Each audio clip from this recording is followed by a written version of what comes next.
Vocês vão receber uma folha cada grupo, tá bom? Com algumas questões. Cada grupo vai responder a essas questões, tá bom? E depois vocês vão apresentar aqui, vão escolher uma pessoa ou duas, tá bom? Para responder aqui e então trazer o ensino dos pecados contra o Espírito Santo. Opa, tem um S a mais aqui. Não tem. Aqui tá, aqui não. Corrigiram, né? Tá bom. Muito bem. Tudo bem? Vamos orar? Abaixe sua cabeça, feche seus olhos. Vamos pedir a direção do próprio Espírito para a nossa aula. Amado Deus e Pai, nós te louvamos, te agradecemos por mais esse domingo. Te agradecemos pela oportunidade que o Senhor nos dá de abrirmos a Tua Palavra e através da direção, do ensino do próprio Espírito Santo, entendemos a Tua vontade para as nossas vidas. Que o Senhor nos abençoe no tempo em que estivermos juntos aqui e que também possamos ter um entendimento da Tua vontade para as nossas vidas. Nós oramos assim, agradecidos, em nome de Jesus. Amém. Muito bem. Como que será a dinâmica aqui dos grupos? Então, nós vamos dividir em textos aqui, tá bom? São 4 textos. E vocês vão responder em grupo as seguintes perguntas. Eu vou entregar a folhinha aqui. Qual o pecado contra o Espírito Santo nesse texto? Quais as suas características? Dê um exemplo, tá bom? Vocês vão ter que pensar numa situação para exemplificar esse tipo de pecado, tá bom? E como evitar esse pecado, tá bom? Simples, mais ou menos. Vamos dividir então aqui.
Só algumas orientações para vocês ajudarem no entendimento.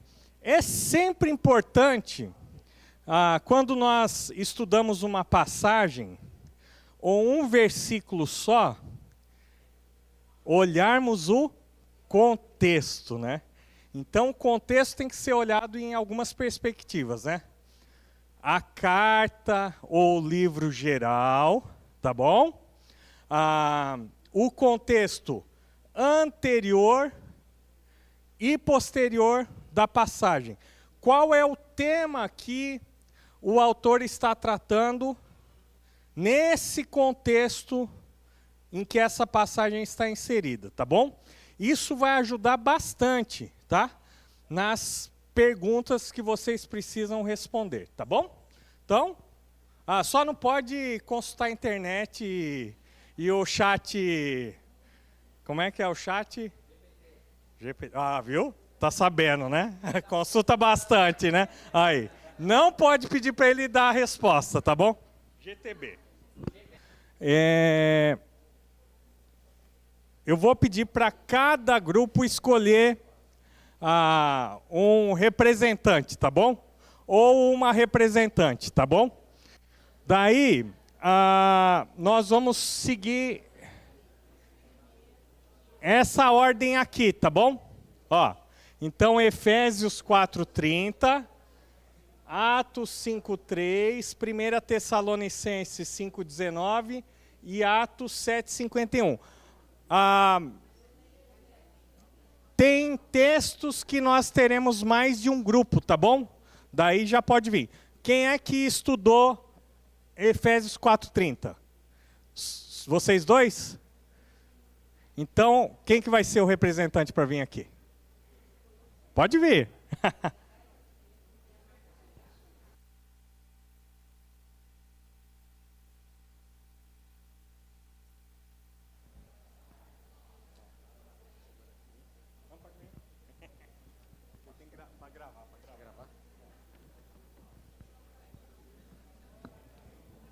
Tá bom. Como são os dois? Como são dois grupos? Teste. Som. Que é esse aqui? O amarelo? Não? Tá ligado? Tá saindo? Não.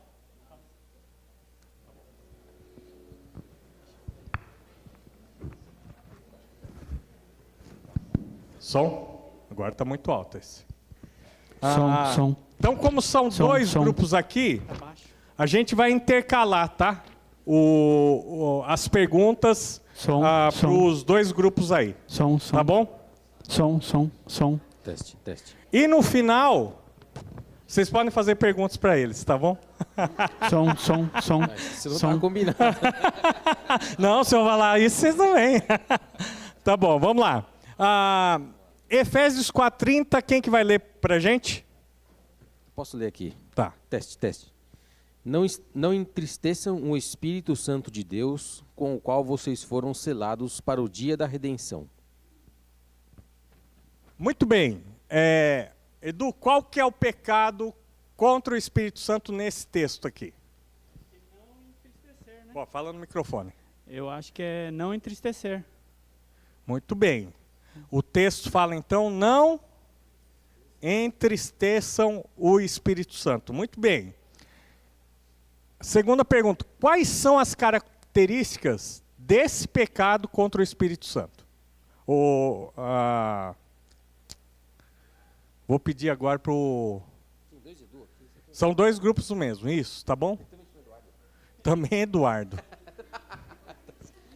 O Edu e o Eduardo. Para fazer assim, vai lá. Bom, para responder essa pergunta, a gente foi para os versículos próximos, anteriores e posteriores, né? Então, a gente colocou aqui, né, que parte dessas características, né, elas estão em raiz de amargura, né, no coração, que está no versículo 31, a cólera, a ira, né? E também se manifesta, né, nos anteriores por palavras torpes, por mentira, até por atitudes de furto, né? Ok. Então, você colocou alguma coisa diferente, Edu? Não, pelo nosso grupo aqui, nós colocamos que somos todos selados, né, pelo Espírito Santo.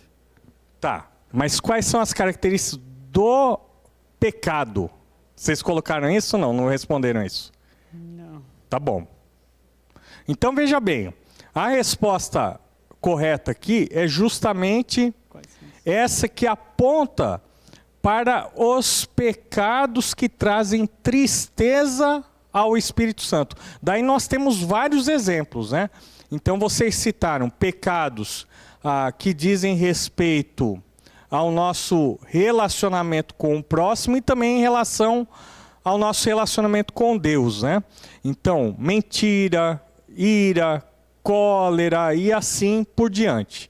Então, a gente pode concluir aqui que quando nós vivemos na prática do pecado, nós trazemos tristeza ao Espírito Santo, que é aquele que nos cela, que habita, como nós vimos semana passada, né?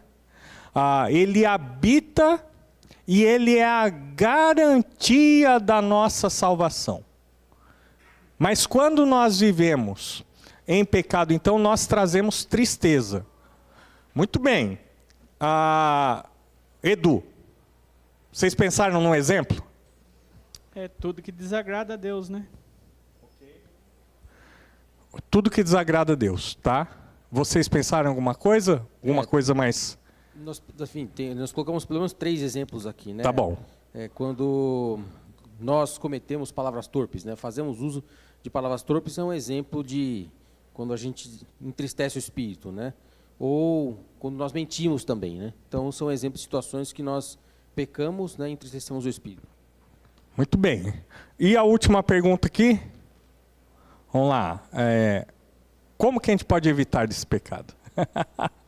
De entristecer o Espírito Santo. Se encher do Espírito Santo, né?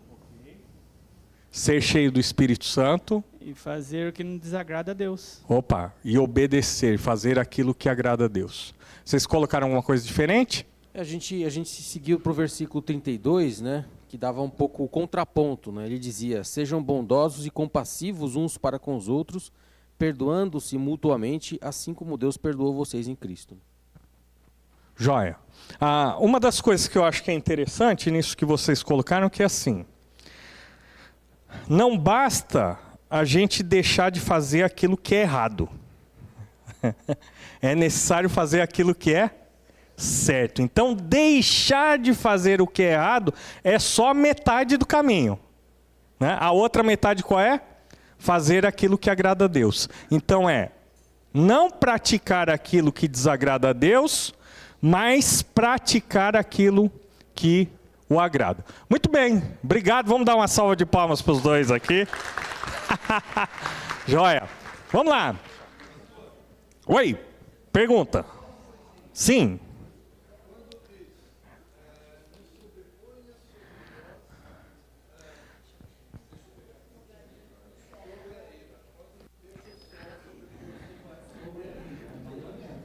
Sim.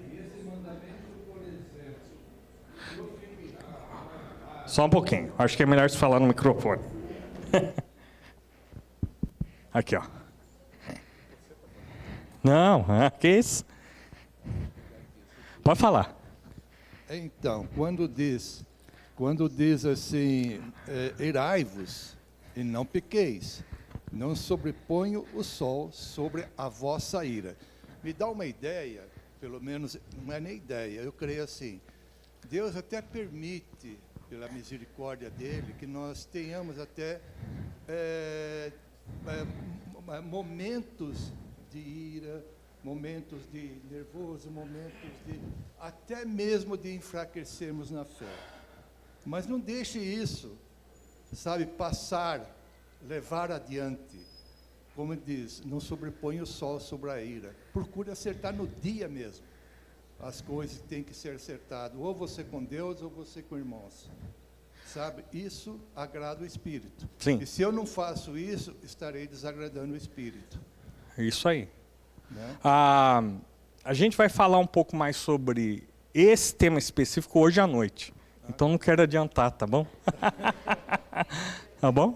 Tá joia. Vamos lá. Podemos prosseguir aqui? Então vamos lá. Entristecer o Espírito que nos habita e que está conosco é atingido por tristeza, por causa das nossas ações, né? Atitudes. sentimentos. E aqui nós precisamos lembrar que nós estamos tratando o Espírito Santo como uma pessoa. E por isso ela pode ser entristecida. Muito bem, vamos lá para o segundo texto, que é... Oi? Só um pouquinho. Vamos falar aqui sobre Atos 5:3. Quem que tem esse texto aqui? Vocês. Quem que vem falar? Então pronto. Aqui, ó.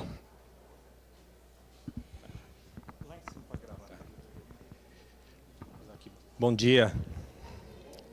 Vamos lá. Só vou pôr aqui para ajudar.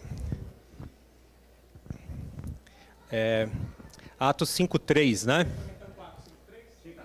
Beleza. Eu vou ler o texto rapidinho aqui, 3 versículos, né? Um homem chamado Ananias, com Safira, sua mulher, também vendeu uma propriedade. Ele reteve parte do dinheiro para si, sabendo disso também sua mulher. E o restante levou e colocou aos pés dos apóstolos.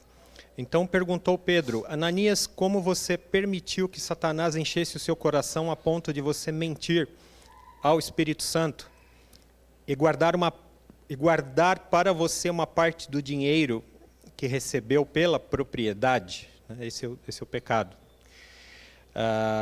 Então, qual é o pecado? É a mentira, né? É falar uma mentira. É interessante uma observação que a gente estava comentando ali no grupo. Ele mentiu perante a igreja, né? Ele estava falando com os apóstolos, mas o que é interessante nessa passagem é quando Pedro ele exorta o Ananias, ele fala que, assim, ele não disse: Pedro, por que você mentiu para nós?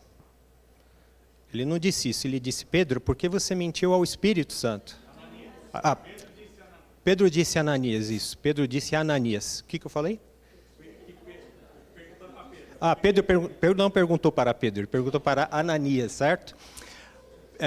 Ananias, por que você mentiu ao Espírito Santo, né? Ele não disse: por que você mentiu para nós? Não eram eles, as pessoas, os reais afetados, exato. Era o Espírito, né? E aí a gente conclui o quê? Que a igreja, de fato, é o corpo de Cristo e ela é regida pelo Espírito, né? Mentir perante a igreja é mentir ao Espírito, né? Joia, calma aí. Zé, vocês colocaram... Nota 10. Mentira contra o Espírito Santo. Tá bom, agora, Zé, quais são as características desse pecado? As características, muito provavelmente, ganância.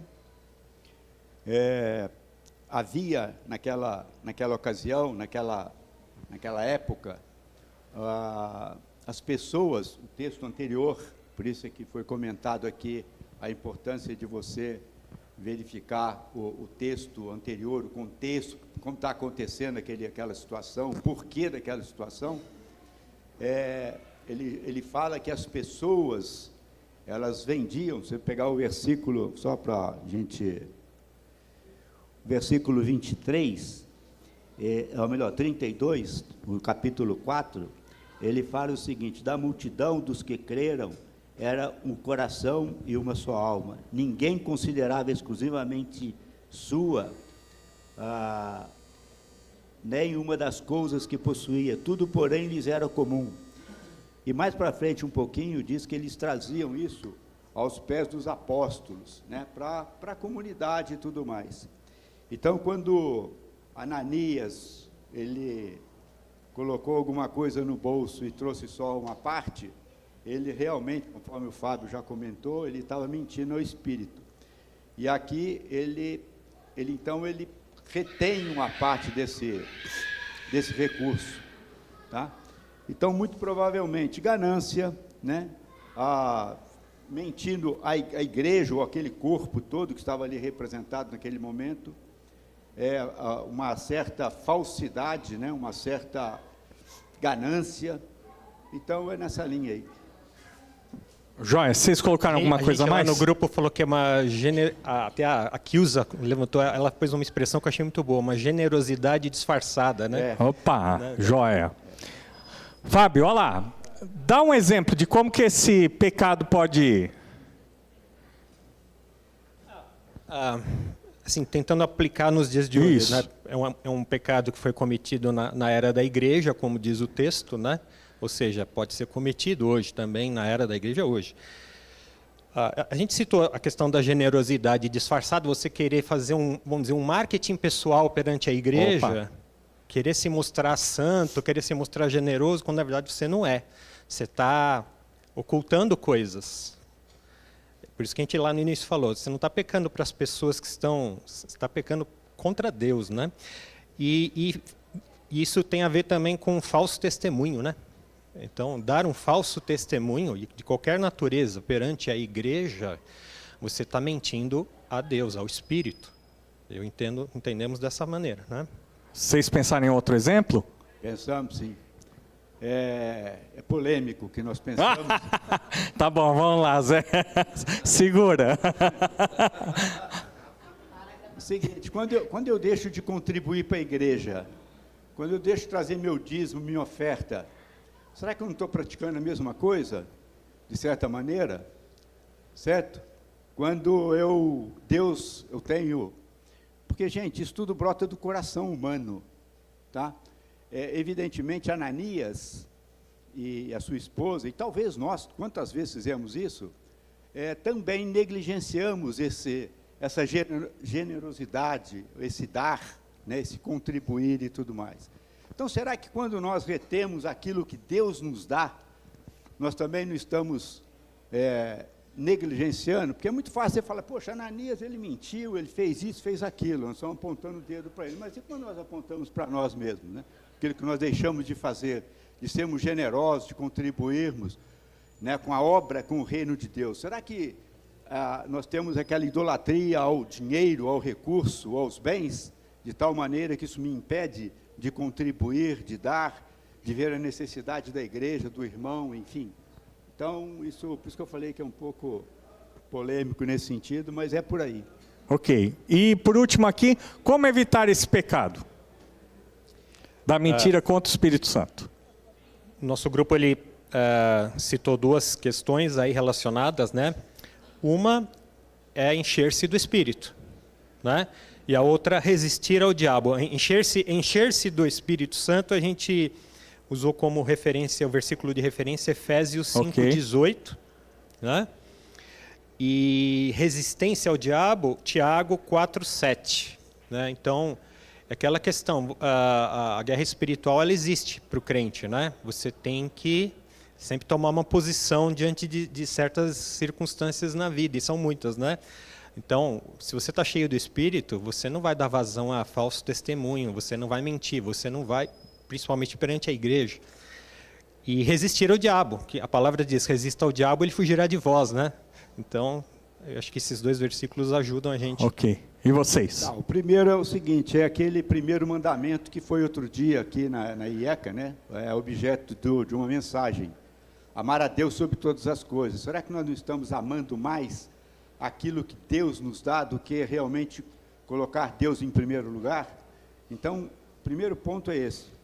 É a gente fazer uma reflexão sobre como está a nossa vida nessa área, em relação, por exemplo, àquilo que Deus, os recursos que Deus tem nos dado, e como que nós temos aplicado isso no reino de Deus, né? Então, o Marcelo colocou muito bem quando ele disse o seguinte, o primeiro mandamento, amar a Deus sobre todas as coisas. Onde está o nosso coração? Essa é a pergunta. Muito bom. Pode falar.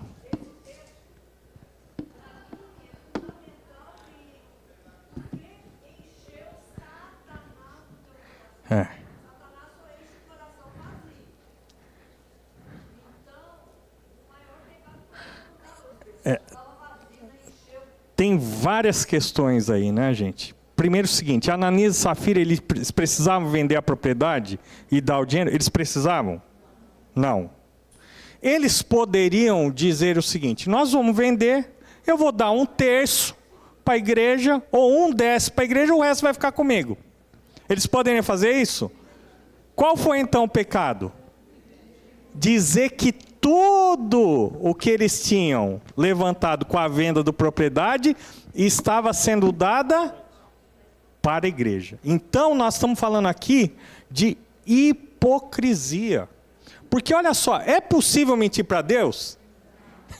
Então, na verdade, não é que se pode mentir para Deus, porque Deus sabe todas as coisas, mas é mentir para as outras pessoas, né? Principalmente no contexto da igreja. Dizer assim, olha, eu estou fazendo isso com essa motivação e a motivação é outra. Então, nisso nós pecamos, né? Quando nós falamos ou atribuímos uma ação, sendo que nós sabemos que ela não é verdadeira, ou na sua motivação, ou na atitude. Não, eu quero realmente ajudar. Não, você não quer ajudar. Você quer aparecer, você quer mostrar santidade. Você às vezes pode até querer algum tipo de mérito diante de Deus. Gente, não é isso que a gente tem visto a questão da teologia da prosperidade? Não é não, eu dou para que Deus me abençoe mais. Eu dou mais porque na verdade eu quero que Deus me dê mais. Então veja que mentira ao Espírito Santo está relacionado à mentira no contexto da igreja e está relacionado à hipocrisia. Porque assim, ninguém sabe, exceto Deus, que não pode ser enganado.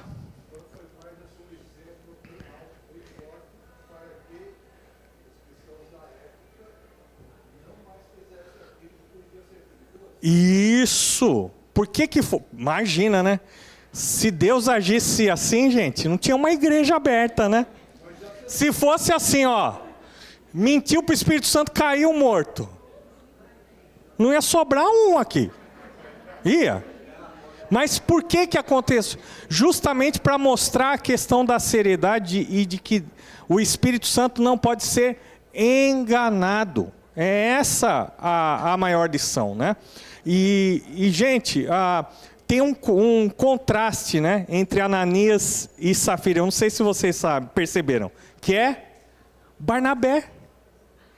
Então, olha só, mentir para o Espírito Santo às vezes é motivado por ganância, mas também por inveja. Eu quero ser igual Barnabé lá, porque Barnabé sim, ó, ele vendeu as propriedades e distribuiu. Então eu quero ter talvez o mesmo reconhecimento que Barnabé teve. Isso, é isso aí. Vamos para o café, aí a gente volta para a segunda parte, tá bom? Que grupo pegou o texto de 1 Tessalonicenses 5 para estudar? Vocês aqui? Tá bom, vamos esperar mais um pouquinho o pessoal retornar ali do café. Hein, Milka? E aqui? Tá, o Robson.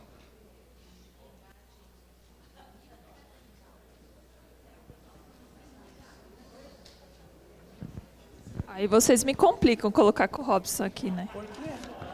Eu não vou falar nada, Robson. Vamos dividir. Eu vou colar o seu, ainda bem que você colocou do ladinho aqui, ó. Tá bom.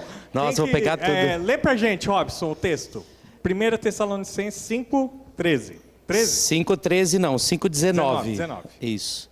É bem comprido. Tudo bem. Não apaguem o espírito. Muito bom. É isso. Qual que é o pecado contra o espírito nesse texto? Fala aí, Milka. Apagar o espírito. Ok. isso. E quais Isso. Quais as Simples características do apagar o Espírito Santo? Então, a gente deu uma olhadinha no contexto, né? O finalzinho do texto aqui, você pega desde o versículo 12, que ele está falando sobre a questão da liderança que está trabalhando dentro da igreja e se esforçando. E as pessoas estavam, a impressão que a gente tem, porque não deu para ler tudo, né? Mas a impressão é de que existia um clima assim bem de conflito. Então ele fala sobre viver em paz, não andar ocioso, não ficar desanimado, não ter gente fraca, não ser impaciente e principalmente não retribuir o mal com o mal. Então, e aí depois ele vai falar, aí ele vai dizer, né? Então, sejam bondosos, alegres-se, orem, deem graças e aí não apaguem o espírito. Então, o entendimento que a gente tem é que as características para apagar o espírito é viver em conflito, ficar ocioso, estar desanimado, estar fraco, ser impaciente, principalmente agir com vingança com os outros. Vocês responderam alguma coisa diferente? Não, a gente respondeu nesse mesmo sentido e a gente fez um paralelo também com Gálatas. Tá. Sim, Que, frutos do que espírito, fala dos né? frutos do É isso. espírito. Quando ele vai começar a falar dos frutos do espírito, ele fala: andai no espírito e jamais satisfareis a concupiscência da carne. Então, se a gente não o apagar o espírito, se a gente não está colocando em prática os frutos do espírito, a gente vai estar dando brecha para as coisas da carne. Isso. Que aí entra nisso que o Robson falou. Ok. O que vem a ser esse apagar o Espírito Santo? É diminuir a ação do Espírito Santo na minha vida. Tá. O apagar é a ideia de que é como se você tivesse algo aceso e você vai diminuindo a intensidade, a força, até ele chegar a ponto de ser extinguido.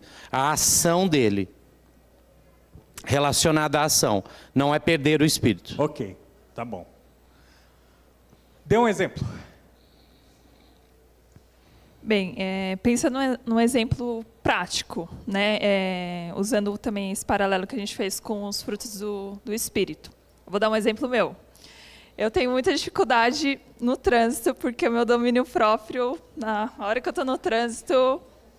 Nunca imaginei. Nunca imaginaram, Nunca né? passou pela minha A minha cabeça mãe- que a minha mãe você que sofre, era uma coitada. motorista selvagem. Porque, coitada, a minha mãe está ali porque ela é testemunha.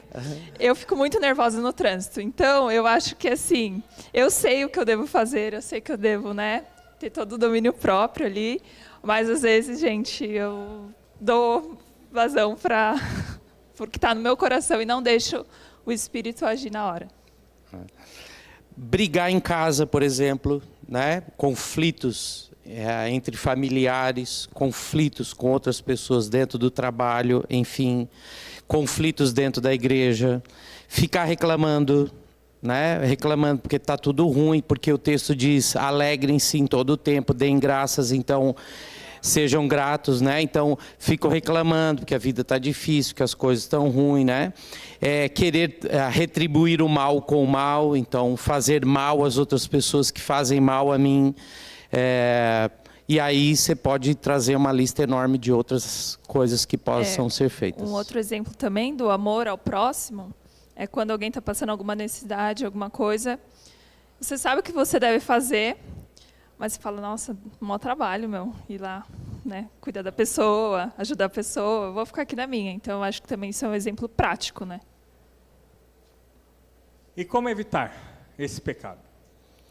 Bom, acho que é bem claro, o próprio texto traz isso, né? Então, ser bondoso, alegrar-se sempre, orar continuamente, dar graças em tudo.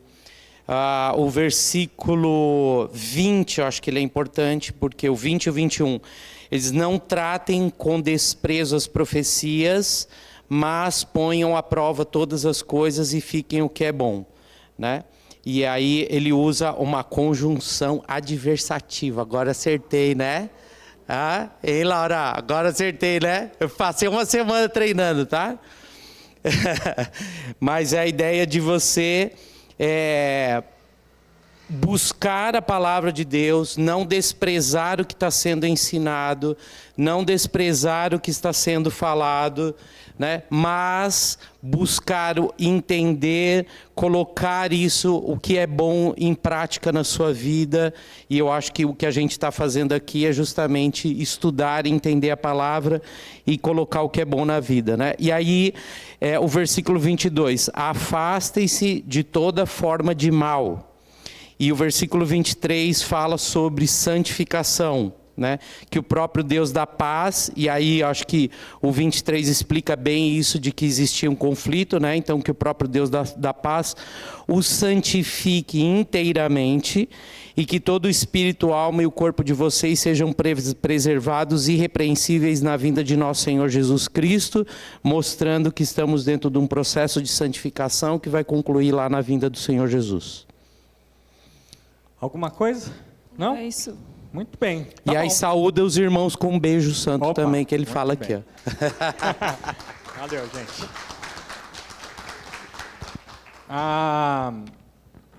Apagar o espírito, né? Nós temos que lembrar quais são as ações do Espírito Santo na vida do cristão, né?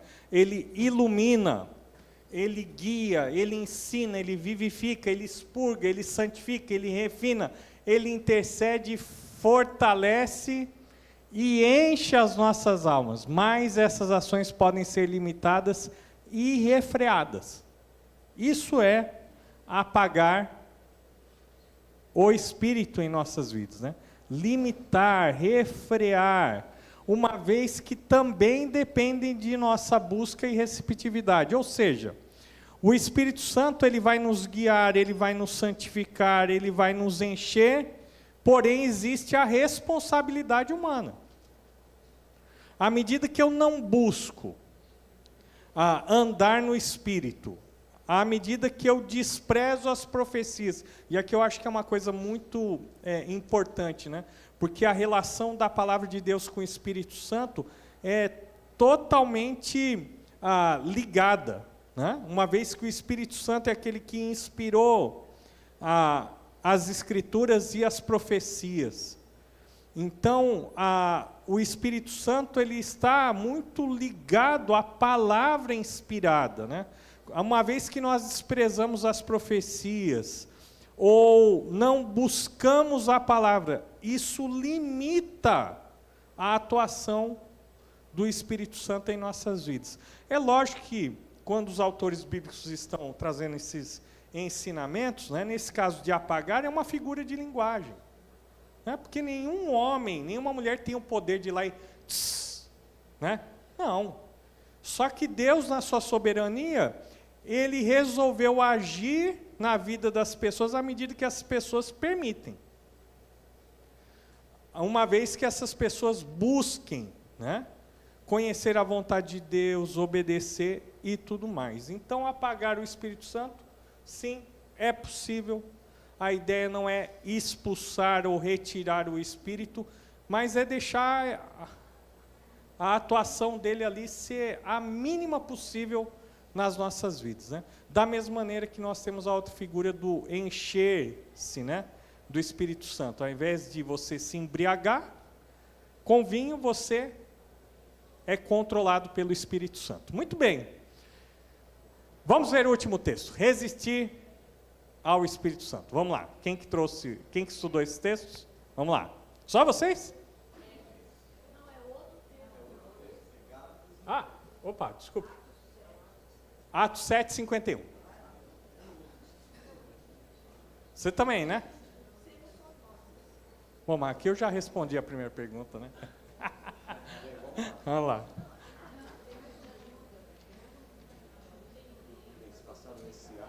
Aqui, ó. Pode pegar aqui, azul, branco. Bom dia, igreja. Vai lá, Cris. Muito Pode. bem. Lê o texto primeiro. Então, li, está com Atos 7:21, que me passaram outras aqui. Tô. Gálatas e Efésios. Atos 7:51, né? 7:51. Aqui. Povo rebelde, obstinado de coração e de ouvidos, vocês são iguais aos seus antepassados. Sempre resistem ao Espírito Santo. Esse foi o texto. Então, qual é o pecado aí? Resistir ao Espírito. Resistir ao Espírito. Santo. Muito bem. Quais são as características desse pecado, Reginaldo? Rebeldia, teimosia obstinada, coração e ouvido não ensinável, resistente às coisas de Deus. Vocês colocaram alguma coisa diferente? A gente colocou rebeldia, reclamação e, como consequência disso, perseguição, no caso aqui do texto, né? Então, muitas vezes, quando a gente, de fato, vai de acordo com o Espírito, em obediência, em alguma forma a gente vai ser perseguido, né? Tipo, hoje não necessariamente com morte e com prisão, mas... quando Depende. Isso, no contexto aqui do Brasil, isso, no contexto do Brasil. No nosso contexto, né? Não com morte e prisão, mas muitas vezes no trabalho, quando surge alguma oportunidade de algo imoral, se eu for de fato um cristão e não cometer isso, pode acabar prejudicando a empresa e outras pessoas. Isso pode trazer uma certa perseguição ali no meu contexto do trabalho e de casa. Ok. Um exemplo, Regis. Pessoa de fachada, conhece a palavra, fala sobre a palavra, mas não vive a palavra, dando aos de fora, em seu ambiente de trabalho e até em família, mau testemunho. Não vive aquilo que conhece. A gente conversou também sobre rebeldia, naquela parte de a pessoa, às vezes, é admoestada ou passa por alguma disciplina e fala, mas a igreja não tem nada a ver com a minha vida. Ou seja, não vive realmente aquilo que a palavra ensina, não coloca em prática, né? Tem essa teimosia. Então é uma pessoa de fachada que conhece a palavra, mas não vive. A gente pensou em 2 exemplos, um que até o texto usa, dos antepassados ali de Israel, no próprio Egito, quando o povo estava lá e murmurava contra Deus, e tinha um coração rebelde contra a palavra de Deus e queria trazer rebeldia, e um pouco do que o Reginaldo disse aqui, porque muitas vezes a gente aqui na igreja, a gente decora versículo, a gente canta música, só que aí chega na segunda-feira, a gente vive uma vida de rebeldia ao Espírito. Então a gente tem versículos decorados, a gente tem músicas que a gente muitas vezes até gosta, mas no dia a dia, na hora de praticar, muitas vezes a gente deixa esse pecado mais aparente e evidente na nossa vida. A gente acha que é um pecadinho menor ou acha que a gente é um pouco superior ao pecado, né? E como evitar esse pecado? Viver no Espírito e não satisfazer os desejos da carne, né? Eu me lembro até acho que foi semana passada, o Dr. Valmir falando, né, que é uma pessoa cheia do Espírito. Ele deu um contraponto em relação a uma pessoa que estava bêbada, né, e que você percebe nitidamente uma voz pastosa, cambaleando. Estão fazendo totalmente o oposto a isso, uma pessoa que vive com o Espírito. Já dá para a gente imaginar quais seriam as atitudes, o que sairia da boca dessa pessoa. Então é totalmente diferente você estar cheio, ou seja, movido pelo Espírito no seu dia a dia. E vocês? No nosso grupo a gente pegou as características contrárias do Espírito e tentamos pensar em coisas que se contrapunham a ela. Então a gente pensou em submissão a Deus, então ali uma vida diária com Deus, leitura bíblica, oração e conhecimento e de fato uma submissão a Deus. E como a gente colocou por reclamação no ponto, a gente colocou gratidão e agradecer pelas coisas que a gente tem, que muitas vezes a gente reclama mais pelo aquilo que a gente não tem, mas esquece de olhar pelo que Deus já nos deu. Então a gente colocou esses 2 pontos: submissão e agradecer a Deus. Ok. Mais alguma coisa? Nós colocamos também o relacionamento de edificação entre os irmãos. Faz parte mesmo essa troca, essa edificação. Um constantemente pode ajudar ao outro e vice-versa. E o coração grato a Deus, né? Isso são esses dois tópicos. Muito bem, obrigado, gente. Vamos bater palmas para os irmãos aqui. Resistir ao Espírito, rejeitar a obra e a pessoa de Cristo, permanecendo em sua própria crença. Esse pecado está relacionado à teimosia, desobediência declarada, né? A pessoa recusa a aceitar a instrução da palavra de Deus. Isso talvez seja o ponto mais importante aqui, né? Porque a palavra foi pregada, o evangelho foi pregado, e aqueles líderes religiosos e judeus obstinados se recusavam a aceitar a palavra e se arrepender. Então, resistir está muito relacionado à teimosia, né? À desobediência, né? E é interessante essa desobediência declarada, porque assim, às vezes essa desobediência ela não é declarada nas palavras, né, que a pessoa diz que ela é cristã, conhece até os versículos, fala até que aceita, que vai obedecer, mas a atitude da pessoa desdiz tudo que ela falou, né?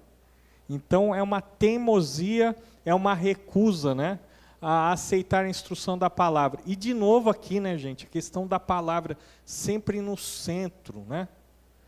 A palavra de Deus inspirada, escutar, estudar, atentar. Você lembra de uma das críticas que Jesus tinha em relação aos mestres da lei e aos fariseus? Que eles tinham ouvidos, mas não escutavam. Tinham olhos, mas não viam.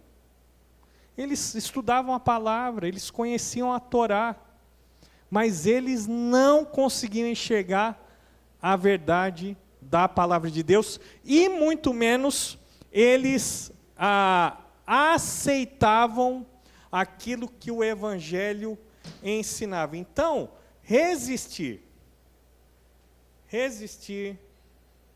à ação do Espírito Santo. Muito bem. Tem um último pecado contra o Espírito, que esse eu não dei para ninguém estudar, porque a gente vai fazer juntos, tá?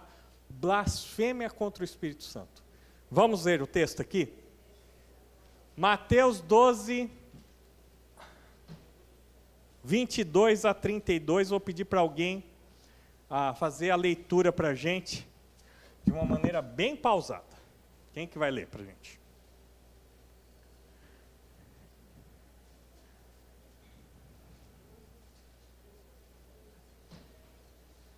Mateus 12, 22 a 32, por favor.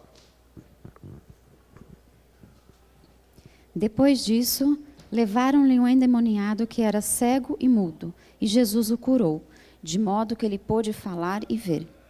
Todo o povo ficou atônito e disse: Não será este o filho de Davi? Mas quando os fariseus ouviram isso, disseram: É somente por Beelzebul, o príncipe dos demônios, que ele expulsa demônios. Jesus, conhecendo seus pensamentos, disse-lhes: Todo reino dividido contra si mesmo será arruinado, e toda cidade ou casa dividida contra si mesma não subsistirá. Se Satanás expulsa Satanás, está dividido contra si mesmo. Como então subsistirá seu reino? E se eu expulso demônios por Beelzebul, por quem os expulsam os filhos de vocês? Por isso, eles mesmos serão juízes sobre vocês. Mas se é pelo Espírito de Deus que eu expulso demônios, então chegou a vocês o reino de Deus. Ou, como alguém pode entrar na casa do homem forte e levar dali seus bens, sem antes amarrá-lo? Só então poderá roubar a casa dele. Aquele que não está comigo, está contra mim. E aquele que comigo não ajunta, espalha.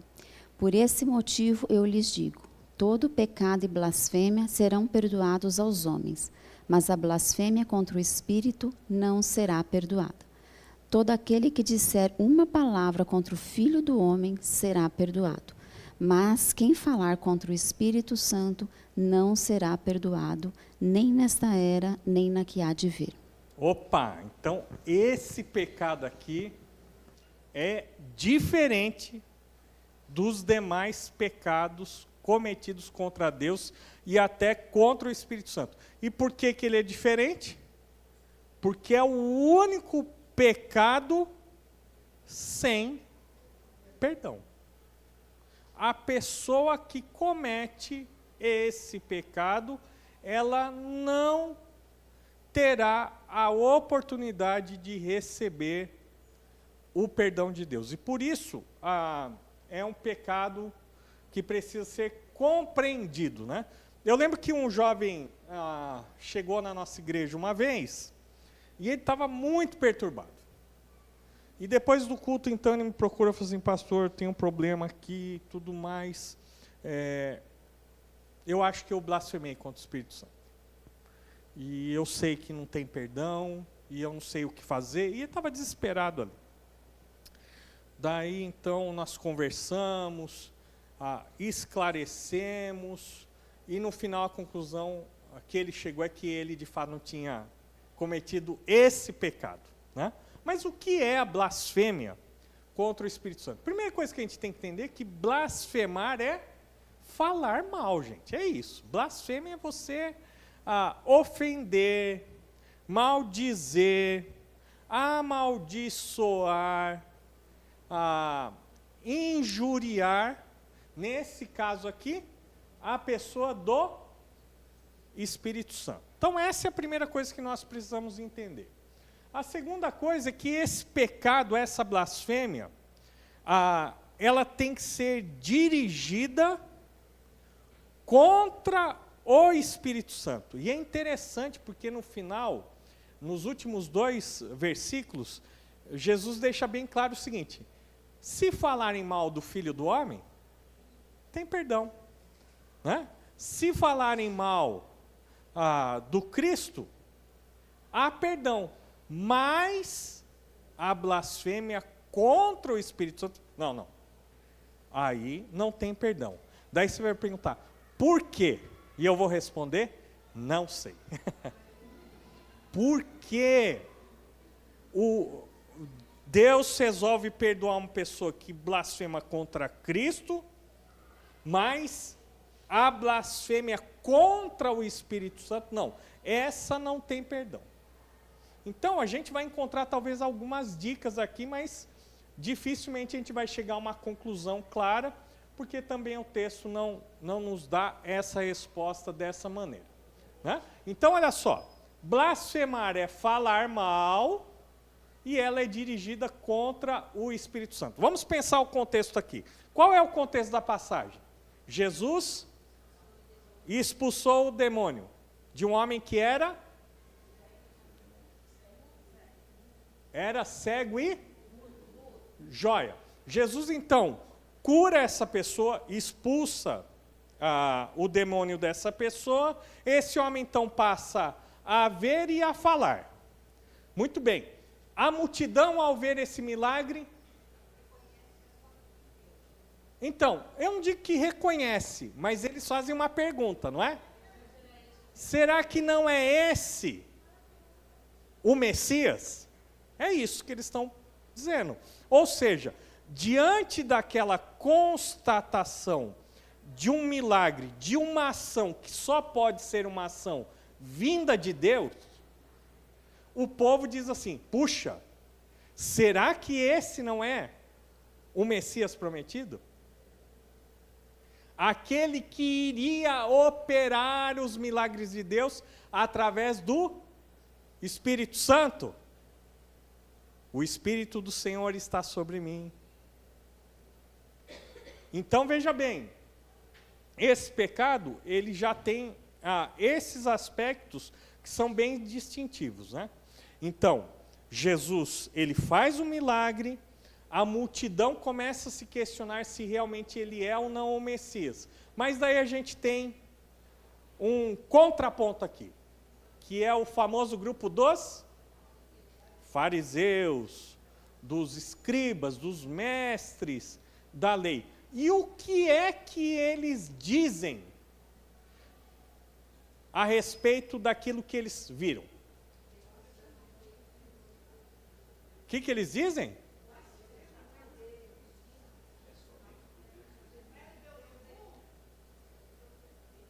Olha só, não, esse Jesus não opera isso pelo poder de Deus, não. Não é pelo Espírito de Deus que ele faz isso. Ele faz isso pelo poder de Beelzebu, ou seja, do diabo, porque Beelzebu era um dos nomes, né? Uma das maneiras de você identificar justamente Satanás. Beelzebu, o príncipe das moscas, algo bem baixo, né? Algo assim desprezível. Beelzebu é isso, o príncipe das moscas. Não, esse Jesus aí, ele não está fazendo isso pelo poder de Deus, pelo poder do Espírito Santo. Não, ele faz isso pelo poder de Satanás, de Beelzebu. Então, nós começamos a entender que a blasfêmia contra o Espírito Santo é atribuir ao diabo a obra do Espírito Santo. Ao invés deles se reconhecerem, ou no mínimo, se questionarem, né? Será que não é de fato esse o Filho de Deus? Eles dizem não, esse aí opera pelo poder de Satanás. Quem levantou a mão lá atrás? Pode fazer. Pergunta? Sim. Então vai. Sim. Sim, é isso mesmo. O que eles cometeram foi uma blasfêmia contra o Espírito Santo. Por quê? Porque eles, ao invés de ficarem na dúvida, ou reconhecerem que Jesus fazia isso pelo poder do Espírito Santo, eles afirmaram que era o poder do diabo, de Beelzebu. É pelo poder de Beelzebu que ele expulsa demônios. Muito bem. Aí nós temos uma coisa que é muito interessante, né? Porque Jesus, ele sabe o que passa no coração. Não é isso que o texto diz? Então, provavelmente, eles não declararam isso. Mas eles estavam pensando, né? Alimentando essa verdade no seu coração. Esse camarada aí é um impostor, ele faz isso pelo poder de Satanás. Essa é a blasfêmia, essa é a maledicência aqui. Ao invés de atribuir a Deus a obra do Espírito Santo, atribuem ao diabo. Muito bem. E aí nós temos um texto quando Jesus começa então a ensinar, né? Todos que estavam ali. Bom, gente, faz sentido Satanás expulsar Satanás? Não, por quê? Que reino dividido vai ser vitorioso? Isso é um absurdo. Então ele conta também uma outra história. A história do quê? De alguém que vem para assaltar uma casa e, na versão que a Alessandra leu, é o homem forte, né? Em outras versões é o valente, né? Você não vai conseguir roubar a casa de um valente sem antes você amarrar o camarada. Por quê? Senão ele não vai deixar você roubar as coisas da casa. E ele está dizendo o quê? Não, não pode ser. Isso que vocês estão falando não tem lógica nenhuma. Como que Satanás vai invadir a sua própria casa? E aí nós temos toda aquela teologia de expulsão de demônios que foi muito forte no início da década de 90, né? Em que o pessoal, na hora de expulsar demônio, falava o quê? Está amarrado. É daí que eles tiram o texto.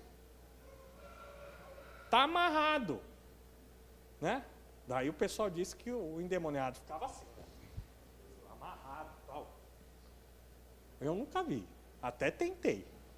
Mas não ficou amarrado, não. Tá?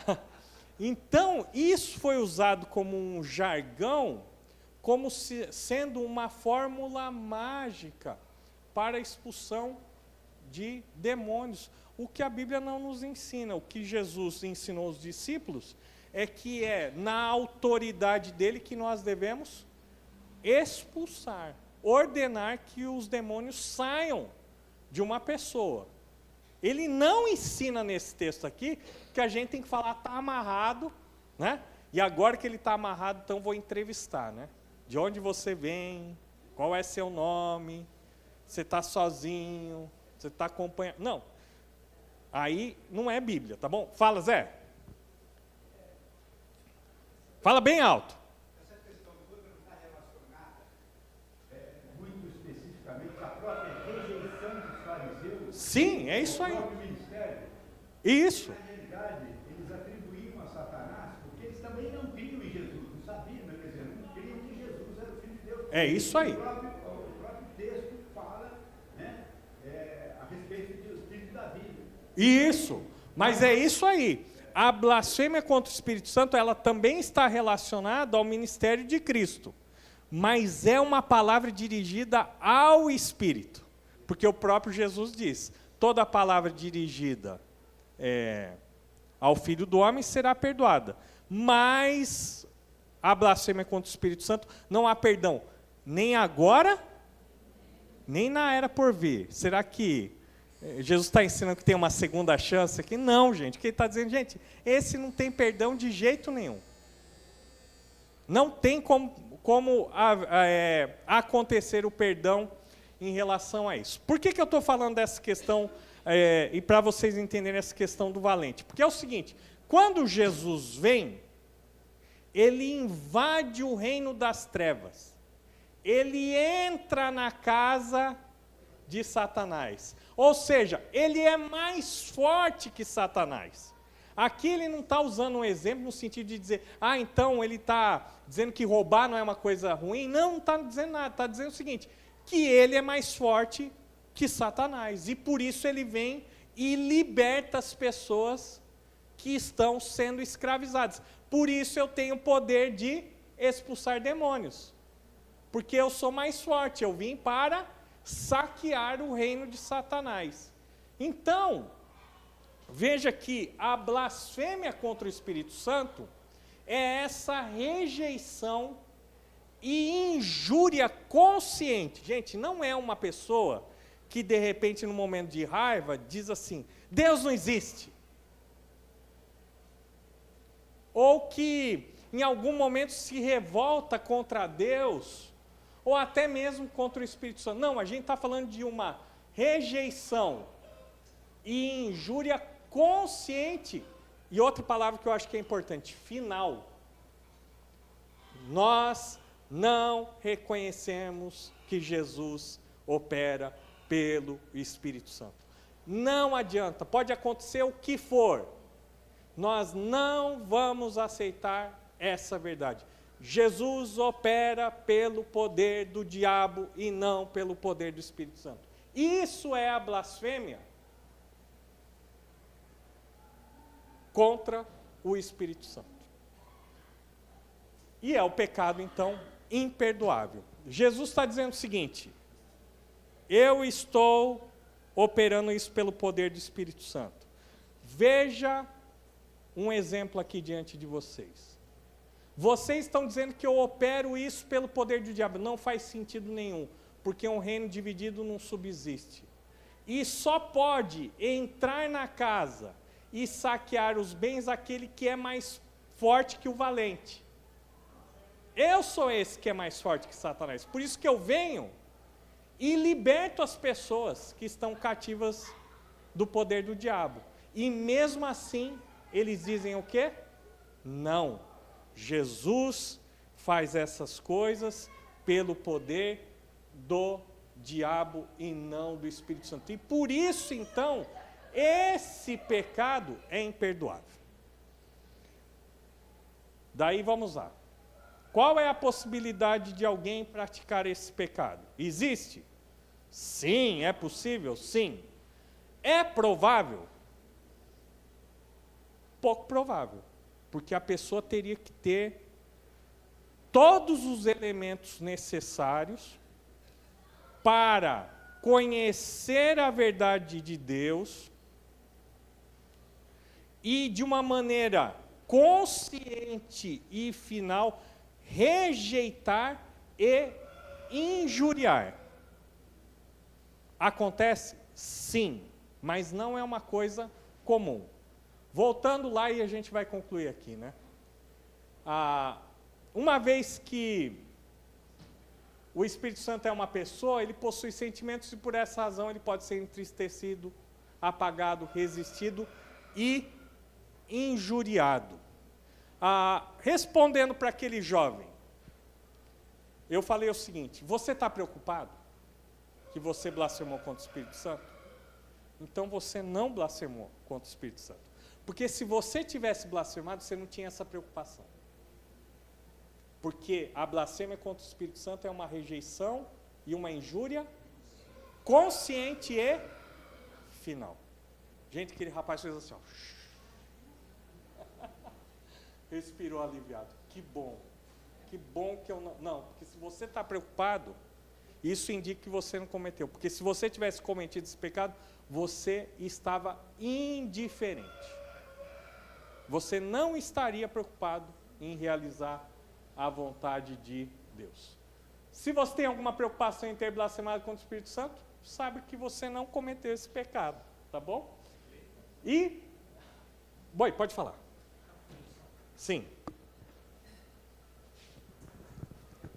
É importante só levar em conta o seguinte, às vezes a pessoa fica preocupada em relação a Deus não perdoar. Sim. E o que acontece quando Deus não perdoa? É o que está lá em Romanos 1, ele entrega a pessoa ao pecado. Isso. Então a pessoa não vai ter sensibilidade nenhuma ao pecado, ela não vai ter arrependimento. Isso. Essa é a questão. Ele não vai ter essa preocupação, essa sensibilidade de ter ofendido a Deus. Isso. Porque se ela tem a preocupação e ela tem o arrependimento, Deus perdoa. Isso. É assim. Porque do contrário, ela não ficaria preocupada. Exatamente. Porque ela estaria totalmente indiferente. Insensível Cauterizada, né? à ação. Então é importante a gente entender, gente, que isso aqui não tem relação, tá, com a pessoa que rejeita Jesus, é evangelizado. Não, ele está... Não. Porque a partir do momento que ele chegar na vida dele, eu estava errado. Eu reconheço que Jesus é meu Salvador, é o meu Senhor. Ele é perdoado. Agora a gente está falando de um grupo que rejeitou receber a Jesus. E pior, foi responsável por crucificá-lo, juntamente com os romanos. Né? Então, essa era uma rejeição final, consciente. Agora, gente, para a gente terminar aqui, e a gente vai orar, pensando nos outros pecados, né? Entristecer, apagar, resistir. Será que tem algum pecado contra o Espírito que você tem cometido? Todos os pecados têm perdão. Basta nós confessarmos e nos arrependermos. Oi, quem quer falar? Pode falar. Oi.